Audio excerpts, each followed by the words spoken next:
সামনের দিকে এগিয়ে চলেন, সামনের দিকে যান প্লিজ। এই যে ভাই, আপনি সামনের দিকে যান।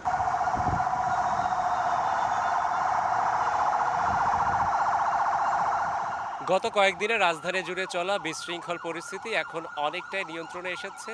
কারফিউ বা ১৪৪ ধারা জারি এবং সেনাবাহিনী মাঠে নামার পর জনমনে স্বস্তি ফিরেছে। রাজধানীর গুরুত্বপূর্ণ যে পয়েন্টগুলো রয়েছে সেই পয়েন্টগুলোতে সেনাবাহিনী মোতায়েন রয়েছে এবং তারা জরুরি প্রয়োজন ছাড়া যারা ঘরের বাইরে বের হচ্ছেন তাদেরকে ঘরে ফিরিয়ে দিচ্ছেন। পাশাপাশি জরুরি প্রয়োজন মেটানোর জন্য যারা বেরিয়েছেন তারা নিরাপদে তাদের সেই জরুরি প্রয়োজনগুলো মেটাতে পারছেন। সেনাবাহিনী নামনে হয়তো জনমনে একটু শান্তি আসছে। আতঙ্ক তো আসলে আছেই, কিন্তু মানে এখন আমরা যাতায়াত করতে পারতেছি এই 2 ঘন্টা, এটাই। কালকে তো চলাই যায় না, মারামারি দবাদবি। গত কয়েকদিনে রাজধানীর বিভিন্ন এলাকা ভিত্তিক যে বিশৃঙ্খলা